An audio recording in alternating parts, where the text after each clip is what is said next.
სახელითა მამისათა და ძისათა და ძმიდისა სულისათა ამინ. მოგეხსენებათ ყველას იმ ძიმე ვითარების შესახებ, რაც ჩვენს ქვეყანაში სუფევს და ასევე არანაკლებად მთელს მსოფლიოში იგივე ვითარებაა. ხალხი დაძაბულია, უამრავი ომი, განსაცდელები და ამ დროს გაისმის ხმა, რომ მე გავხდები პრეზიდენტი და დავამყარებ მშვიდობას. ამბობს ერთ-ერთ ქვეყანაში ერთ-ერთი კონკრეტული პიროვნება. ამასთან დაკავშირებით არის გამოხმაურებები, ამბობენ, რომ აი ახლა მართლაც ის გახდება პრეზიდენტი და ეშველება ჩვენს ქვეყანას, ჩვენს ხალხს. ასე ფიქრობს სხვადასხვა ქვეყანაში არაერთი ხელისუფალი და ხალხი. ამასთან დაკავშირებით მინდა თქვა, რომ ძალზედ ფრთხილად და ყურადღებით უნდა ვიყოთ ასეთ მოვლენებთან დაკავშირებით. შეიძლება მართლაც გულწრფელი ადამიანი, რომელიც ამას ამბობს, რომ მე მინდა მშვიდობის დამყარება, და ასევე გულწრფელნი არიან ის ადამიანები, რომლებიც ფიქრობენ, რომ მართლაც ეს ადამიანი დაამყარებს მშვიდობას, ან პოლიტიკური მოსაზრებებით ამბობენ ამას, რაღაც დრო გაიწელოს, რომ გადაიაროს ამ მძიმე დღეებმა და რაღაც მოემზადონ იმისთვის, რომ ფიქრობენ, რომ შეიძლება ეს ასე არ იყოს, მაგრამ დრო მოიგო. ყოველ შემთხვევაში ამასთან დაკავშირებით ახლა ჩვენ ერთი რამ უნდა ვიცოდეთ, რომ ყველაფერი რაც ხდება მთელს მსოფლიოში, ეს არის ღმერთის ნებით და ღმერთის დაშვებით. ადამიანებს არაფერი საკუთარი ძალისხმევით არ ძალუძთ. და მით უმეტეს მინდა წერილი ამბობს, რომ ყოველი კაცი სრუარს. და აქედან გამომდინარე, მართებს ყველას მეტი სიფრთხილე. მით უფრო იმასთან დაკავშირებით, რომ სწორედ ანტიქრისტეც ამას იტყვის, რომ მე დავამყარებ მშვიდობას. თუმცა უფრო უკეთესად ვიდრე მე ვიტყვი, ბუნებრივია ამას წმინდა მამები იტყვიან, თუ როგორი იქნება ის ვითარება, როდესაც ანტიქრისტე მოევლინება სამყაროს. ღირსი მამა ეფრემ ასური. მე წაგიკითხავთ მის სიტყვებს და თქვენ შეადარეთ ეს ყოველივე იმას, თუ რაც ხდება დღეს. ეს სიტყვები კი მრავალი საუკუნის წინ ითქვა. გუნდონო წმინდათანო, ქრისტეს მოყვარენო და ერთგულნო. ცრემლით გევედრებით და შეგაგონებთ. მე საწყალობელი, ნურასოდეს ვიქნებით ადვილად შესაპყრობელი მტრისათვის, უფრო სწორედ კი ნუ გავხდებით ძნელად შესაპყრობელი ჯვრის ძალისათვის. გარდაუვალი ღვაწლი უკვე კართანაა. ყველამ ავიღოთ ფარი სარწმუნოებისა, სიყვარულით აღმოვივსოთ საღმრთო წყაროდან ჩვენი სულის მაცხოვრებელი იმედი. ვგულისხმობ ძმანო, საყვარელნო, დაუბადებელ ერთარს სამებას, ამ წყაროს აღმომადინებელს ცხოვრებისას. თუ ჩვენი სული ამგვარი საჭურველითაა დაცული, მაშინ გველი დათორგუნვილია. ამ ყველაფერთან ერთად უნდა ვლოცულობდეთ, რათა არა შევიდეთ განსაცდელსა და ზამთარსა შინა. ეს მეტაფორებია იგულისხმება დიდი განსაცდელები. არ მოგვიწიოს გაქცევა თავის გადასარჩენად. ასე რომ მზად იყავით, როგორც თავიანთი ბატონის მოყვარული ერთგული მსახურები, რომლებიც უცხოს არ მიიღებენ, რადგან ეს უღმერთო და მრისხანე მპარავი მოვა ადრე მისთვის განსკუთვნილ დროს, იმ განზრახვით, რომ მიიტაცოს, დაკლას და დაღუპოს გამორჩეული ფარა ჭეშმარიტი მწყემსისა. მაგრამ ვინც ჭეშმარიტი მწყემსის წმინდა ხმას კარგად იცნობს, ის მაშინვე შეიცნობს მატყუარას, რადგან უღმერთოს ხმა მწყემსის ხმას მცირედითაც კი არ ჰგავს. ის გესლიანია, მპარავის ხმა მოჩვენებითია და მალე გამომჟღავნდება, თუ როგორია ის სინამდვილეში. ჩვენ კი ვეცადოთ ძმანო გავიგოთ თუ როგორი სახით მოვა დედამიწაზე ურცხვი გველი. იგულისხმება ანტიქრისტე.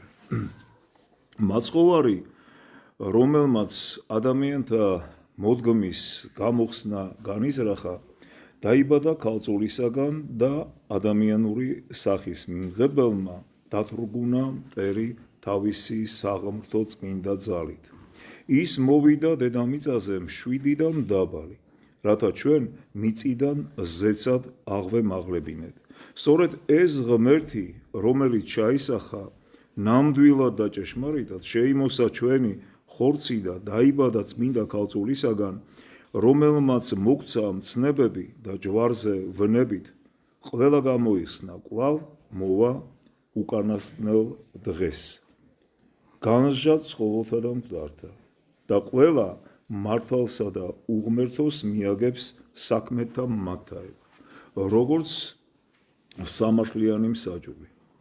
მტერმა გაიგო, რომ უფალი ისევ მოვა ზეცით თაებრივი დიდებით და ამიტომ განიზრახა, მისი მოსვლა თვითონ განესახიერებინა და ესტუნებინა ყველა. მაგრამ ჩვენი უფალი დედამიწაზე მოვა ნათლის მტვირთველი, ღრუბლებით, საშინელი ელვის მსგავსად. ასეთი სახით ნათლის ღრუბლებით არ მოვა მტერი, რადგან ის განდგომილია. მისი იარაღი ნამდვილად დაიბადება ბილწი ქალისაგან, თვითონ კი არ შეიმოსავს ხორცს, არამედ მისი სახით მოვა ეს ყოვლად ბილწი, როგორც მპარავი, რათა ყველა მოხიბლოს. მოვა მოჩვენებით, ღვთისმოსაობით, სიმდაბლით, სიმშვიდით, როგორც თვითონ იტყვის იგი, მოძულე უსამართლოებისა, ვითომ და განშორებული კერპებისაგან და ამრჩეველი ღვთის მოშიშებისა, კეთილი გლახაკთა მოყვარე, უმაღლესი წესიერების მქონე, უსაზღროდ მდგრადი ბუნებისა, ყველასადმი მოსიყვარულე, განსაკუთრებულად პატივისმცემელი იუდეველთა ერისა. მივაქციოთ ამას ყურადღება. როგორც მინდა მამები ამბობენ, ანტიქრისტე ჩაისახება მეძავი დედაკაცის საშოში, მრუში დედაკაცის საშოში და იქნება დანის ტომიდან. და ამასთან ერთად ის განსაკუთრებული პატივისმცემელი იქნება იუდეველთა. ვინ არიან იუდეველები, ვინც იუდეველურ სარწმუნოებას მისდევს. მათი სარწმუნოება როგორია? ისინი ამბობენ დღესაც, რომ მესია ჯერ არ მოსულა, ანუ ქრისტეს მოწინააღმდეგენი არიან. აი ეს პიროვნება ანტიქრისტე იქნება იუდეველთა პატივისმცემელი. ანუ რეალურად ის იქნება ქრისტეს მოძულე და მოწინააღმდეგე. რადგან იუდეველები იქნებიან მომოლოდნელი მისი მოსვლისა. ამ ყველაფერთან ერთად ის უდიდესი ძალამოსილებით მოიმოქმედებს ნიშებს, სასწაულებს და წარმოქმნის საშიშროებებს, მიმართავს მზაკრულ ღონისძიებებს, რომ ყველა გული მოიგოს, რათა ის მოკლე დროში შეიყვაროს უბრალო ხალხმა. ის არ მიიღებს ზღვენს, არ ილაპარაკებს მრისხანებით, არ იქნება პირქუში, არამედ ყოველთვის იქნება მოსიყვარულე და ამ ვითომ და კეთილ წესიერი გარეგნული სახით დაიწყებს მსოფლიოს მოტყუებას, სანამ არ გამეფდება. ეს პერიოდი გაგრძელდება 3 წელიწად-ნახევარი. მისი მოღვაწეობა იმისათვის, რომ გახდეს მსოფლიო მმართველი. რადგან როცა მრავალი ერი და საზოგადოებრიობა დაინახავს ასეთ სათნოებებს, სრულყოფილებასა და ძალას, ყველა უმალ შეიძენს ერთ აზრს და უდიდესი სიხარულით გაამეფებენ მას ურთიერთარს მეტყველნი. მოიძებნება კი სხვა ადამიანი ესოდენ კეთილი, სამართლიანი. ყველაზე მეტად განადიდებს მას და მის მეფობით გაიხარებს მისი ერი, მკვლელი იუდეველები. ამიტომ ისიც განსაკუთრებული პატივის ცემის ნიშნად და მათზე განგებულებით მზრუნველობით ყველა მათგანს მიუთითებს ადგილზეც და ტაძარზეც. ცნობილია, რომ მათი ტაძარი, სოლომონის ტაძარი დანგრეულია და ერთ-ერთი ნიშანი ანტიქრისტეს მოსვლისა და გამეფებისა იქნება სოლომონის ტაძრის აღდგენა, სადაც დღეს არის ცნობილი მეჩეთი აგებული იერუსალიმში. ამ გველის დედამიწაზე მეფობის დროს კი ხალხები მთელი მონდომებით გახდებიან მისი მოკავშირენი. ედომი, მოაბი და აგრეთვე ამორეველები სიხარულით თაყვანს სცემენ მას, როგორც კანონიერ მეფეს და მისი უპირველესი თანამებრძოლთაგანი გახდებიან. მალე გამტკიცდება მისი მეფობა და რისხვით დაამხობს 3 უდიდეს მეფეს. შემდეგ უსაზღვროდ აღზვავდება გულით ეს გველი და წამოანთებს თავის სიმწარეს. ამოაფრქვევს რა მომაკვდინებელ შხამს სიონიდან. შეაძორწუნებს სამყაროს, შეარხევს მის საფუძველს, ყველას შეავიწროვებს და დაჩაგრავს. შებილწავს მრავალ სულს.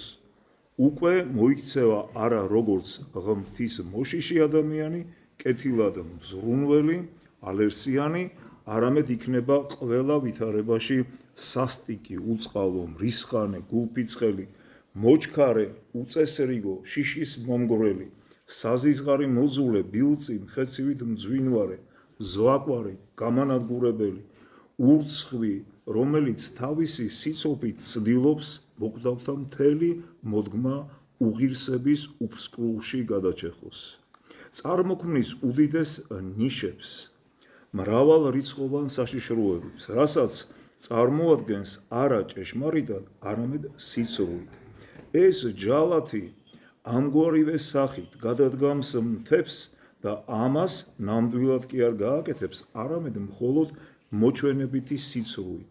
სხვადასხვა ერისა და წოდებისაგან შემდგარი მრავალრიცხოვანი ბრბოს წინაშე, რომელიც ხოტბას შეამსხამს მას მოჩვენებითი სასწაულების გამო, გამოსცემს ძლიერ ხმას, რომლისგანაც შეზანზარდება ადგილი, სადაც შეკრებილი იქნება მის წინაშე მდგომი ბრბო და ის კადნიერად იტყვის: შეიცანით, ყოველნო ერნო, უდიდესი ძალა ჩემი ხელმწიფებისა, აი ყველა თქვენგანის წინაშე უბრძანებ საპირისპიროდ მდგარ უდიდეს მთას, რომ ის ჩემი სიტყვით ახლა ზღვიდან გადმოვიდეს აქ ჩვენთან და ეს ბილწი იტყვის: გიბრძანებ შენ ზღვის გავლით, ახლა გადმოდი აქ.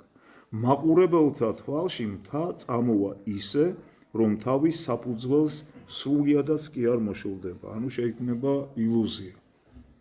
რადგან რაც შესაქმნის დასაწყისში აღმართა და დადგა უზენაესმა ღმერთმა, მასზე ხელმწიფება ვერ ექნება ამ ყოვლად ბილწს, მაგრამ ის მოხიბლავს მსოფლიოს ჯადოქრული მოჩვენებებით. ასევე სხვა მთას უდიდესი ზღვის სიღრმეში საკმაოდ დიდი კუნძულის სახით მდებარეს, უბრძანებს დატოვოს თავისი ადგილი და მაყურებლების საამებლად ზღვის საამო სანაპიროებთან ხმელეთზე დადგეს.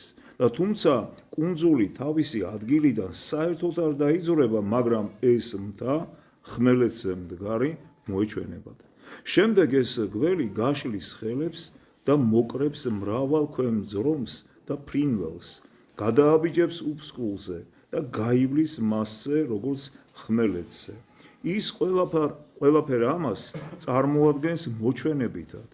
მრავალი დაიჯერებს და განადიდებს მას, როგორც ძლიერ ღმერთს. მაგრამ ვინც საკუთარ თავში მოიპოვა ღმერთი, მათ თვალნი გულისანი ექნებათ ნათლად მხედველნი და ისინი წრფელი სარწმუნოებით ნამდვილად დაინახავენ და შეიცნობენ მას. ვისაც გააჩნია შიში ღმრთისა, მათ უეჭველად ეწოდინებათ, რომ არც მთა დაძრულა თავისი ადგილიდან, არც კუნძული გადასულა ზღვიდან ხმელეთზე. ხოლო ყველაფერ ამას ანტიქრისტე აღასრულებს თავისი სახელით, რადგან ის ვერ მოითმენს, რომ იხსენიებოდეს უწმინდესი სახელი მამისა და ძისა და წმინდისა სულისა, რადგან ის იქნება ღვთის ბრძოლი და ძე-წარწმედისა. როცა ეს აღსრულდება, ისე როგორც ნათქვამია და ხალხები თაყვანს სცემენ მას და განადიდებენ როგორც ღმერთს, ის ამას მოითხოვს, არა მარტო როგორც მსოფლიო ბრძანებელს სცემ მას თაყვანი, არამედ როგორც ღმერთს, ამასაც მოითხოვს იგი. მაშინ უზენაესი ზეცად ღითი დღე გამოაჩენს თავის რისხვას და გარე მიაქცევს პირს მათგან.